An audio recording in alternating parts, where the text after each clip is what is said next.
Professor, você falou que a gente precisa olhar para o futuro para se planejar.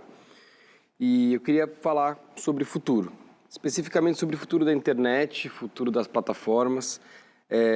A minha pergunta para você é: quem está criando valor? Para onde que as coisas estão se movendo, né?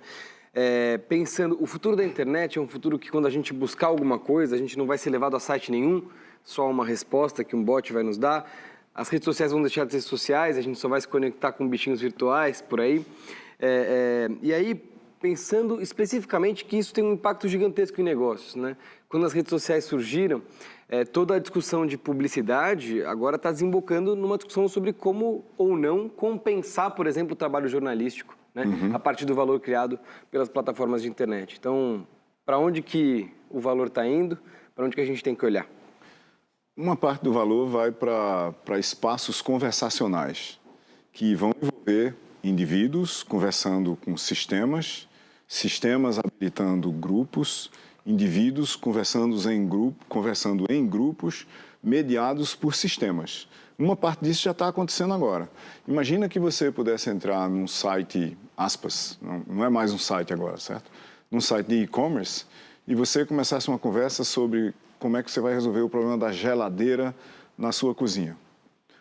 Se você der indicações o suficiente, ao invés de você estar buscando e medindo geladeiras diferentes, se cabe na altura, se passa na porta, assim por diante, e se a gente tivesse, e aí tem o grande salto, um pouco mais de padrões no processo de fabricação das geladeiras e dos apartamentos, a conversa ficaria muito mais simples, né? Eu chego lá e digo, olha, eu estou no apartamento do modelo XYZ42B, ABNT de alguma coisa, e eu quero uma geladeira.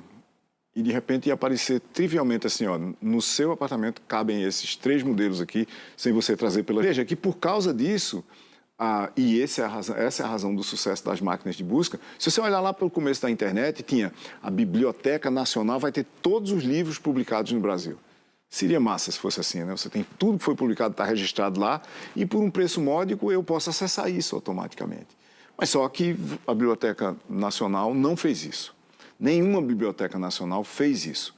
Isso coube a uma rede imensa de editoras, de publicadores independentes, etc. Como é que você acha isso?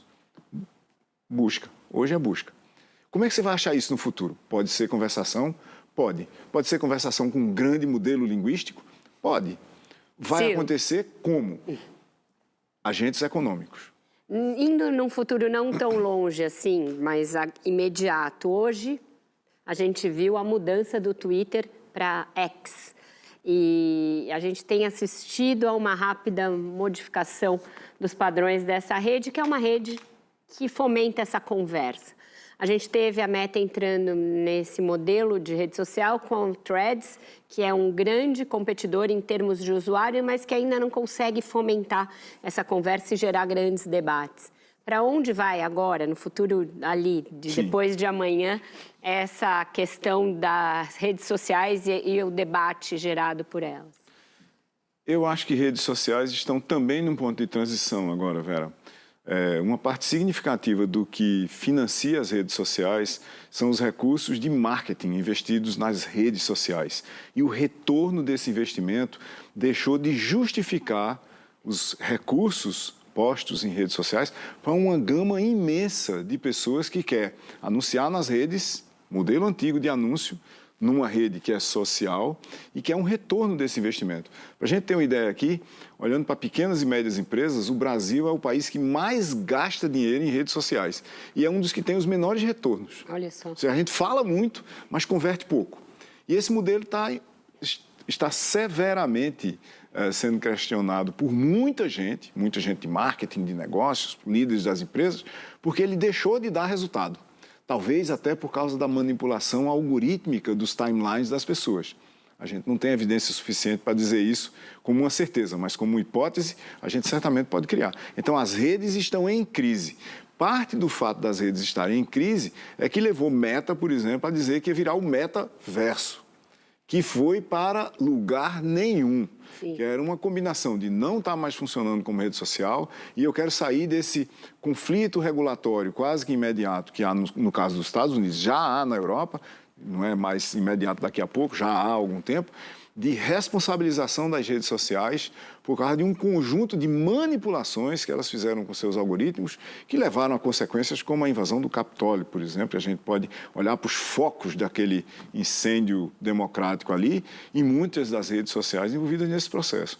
Então, daí vem, por exemplo, a crise financeira do Twitter, a aquisição pelo Elon Musk, ele achar que está fabricando automóveis enquanto está cuidando de timelines de uma rede social. Ou seja, tá muito complicado esse espaço todinho, até porque quando você olha para os outros exemplos que a gente podia ter, são redes sociais na China, né, que é o único outro país que tem redes sociais relevantes, de muito grande porte e reguladas, onde a regulação envolve censura. Então, é outro tipo de coisa completamente diferente, com outras regras, com os algoritmos tendo que ser explicados de uma forma bem objetiva pelas redes. Aliás, Francisco, na China, as redes sociais têm que dizer quais são os algoritmos que elas usam para manipulação de timeline.